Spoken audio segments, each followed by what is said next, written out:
So, what is Uniting for Action? Uniting for Action is the corporation I've created to hold the energy for the transformation of our society to a sustainable society where we can live in harmony with our natural resources and each other generation after generation forever.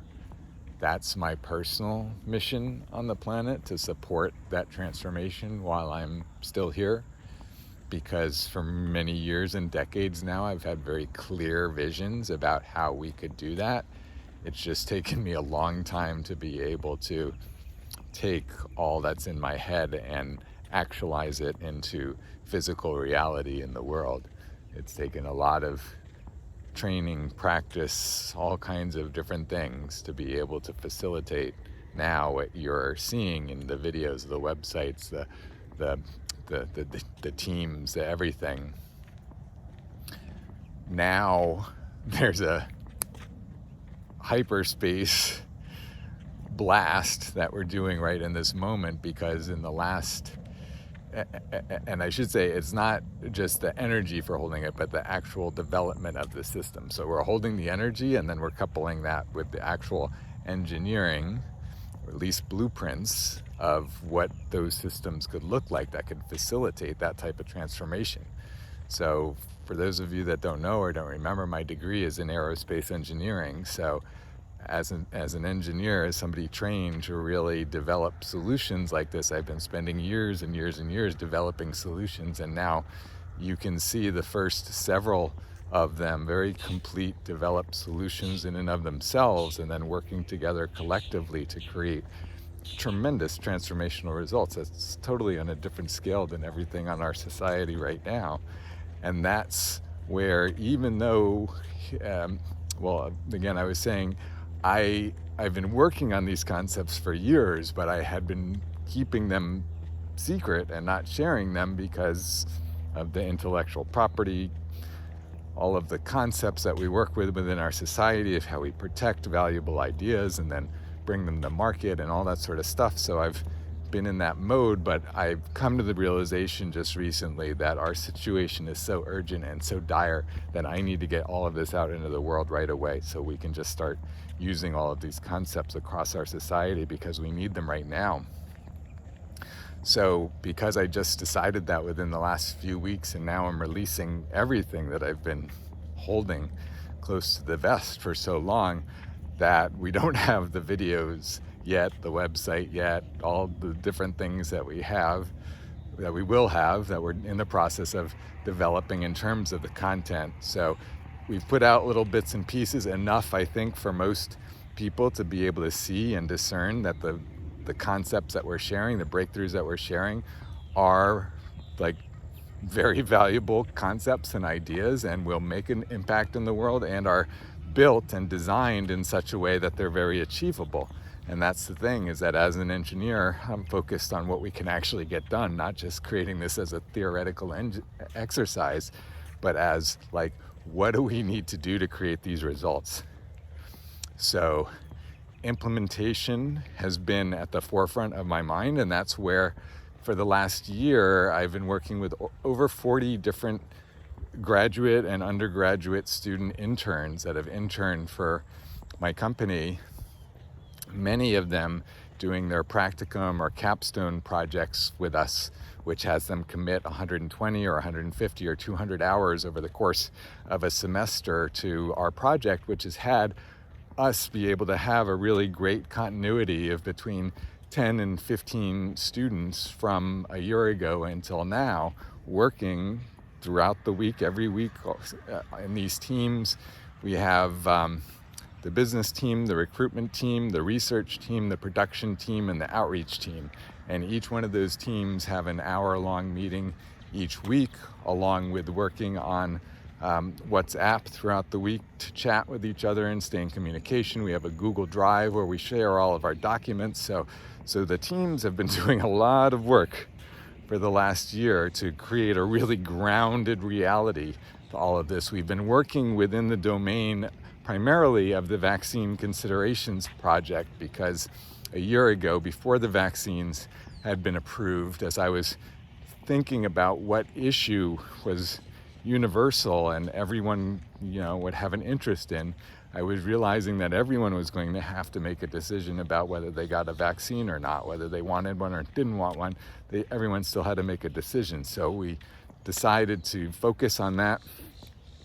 I presented to a class at the University of Miami, 2 classes of 50 medical school students and 50 graduate school students. And a number of those students, about 10 of those students, were very interested and engaged and started meeting the following week. And then we started with a core group that then started reaching out to other students around the country. And so we've had this nationwide recruiting effort where we've had students from many different universities that have worked with the project, from University of Miami, University of South Florida, Florida International University, George Washington University, University of Colorado, Baylor University, Ohio State University, University of Minnesota, on and on and on and on. And all of these students have been creating this really grounded reality to what we're doing around the Vaccine Considerations Project, many of them being public health students, and really helping to create real models that we can work with in the world to make a real difference. And that's what we've been doing. That's what we've been showing. And so now we're globalizing that. All of that was designed to show one specific issue that we could address, that we could make a difference in. The systems that we're designing, as I described, are to create sustainability for all of society. So they're systems, there's frameworks to create solutions for all of our biggest challenges, whether it's climate change, plastics, deforestation, pollution, on and on and on and on. All of these challenges that we have not been making the headway that we need to stave off disaster. We're in a disastrous mode right now, and we don't have any way at the moment of steering the ship any other way, not within our current systems. Our current systems have us essentially stuck on this path at the moment. And the alternative systems that we're creating, the alternative reality that we're offering as ways of interacting with each other, of working together, of creating win-wins, of leveraging the power of the collective, leveraging economies of scale, all these different types of concepts that we're incorporating into the systems that we're developing, the framework that we're developing, is allowing the world to show up, experts to show up in a big way, to be able to provide expertise around developing collective, strategic, global solutions that then all stakeholders, all individuals can be a part of and support and choose to invest their time, their energy, their finances, whatever they want, into a collective process that's maximizing all of the available resources on the planet, that's optimizing all of the available resources on the planet, which, if you watch some of our other videos, you'll see how we are not doing that at all right now. Our world is so far from an optimization of resources, so far from using what we have to work with efficiently and effectively. There's millions of people at this very moment that would give 30 minutes this week to some cause that they care about, but there's not a mechanism that allows them to contribute the best of what they have to offer in a collective way with all the other thousands and tens of thousands or millions of people that share that same intention, that share that same interest, whatever that cause is. And as a result, all of that energy is untapped. All of those resources are unallocated. We're so far from how we could be addressing all of our issues. We could have millions of hours a week devoted to all these crucial, critical issues. But we can't right now because we don't have a system to capture all of that in. We don't have a system to be able to organize and use all of that energy, all of those resources, all of that value. We are creating those systems, and not that we have like the ultimate answers to like every detail. What we're doing is we're creating a framework for all of society to show up and provide it.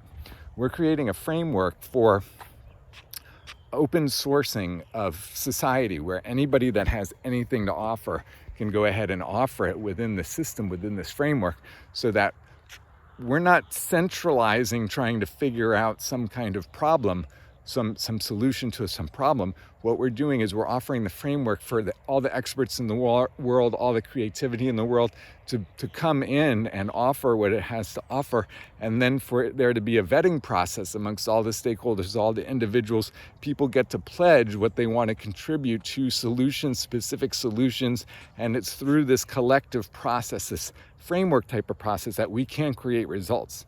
And will we create results exactly like this? Well, we're going to go ahead and adjust and get the input of everybody, and we're going to figure out along the way how to optimize what we're doing and keep every day getting better and keep every day improving. So we don't have to be perfect, and we don't have to not make mistakes. We're going to make mistakes, and we're going to have problems, and we're going to have setbacks, but that's because we're making progress. That's because we're pushing forward. That's because we're being committed to a process that's going to get us to an end result. And the only way we can be committed is taking committed action continuously, to be fully all in and engaged, each one of us, and together within a framework that allows us to be fully expressed and to be able to be able to give what we have to give to this effort.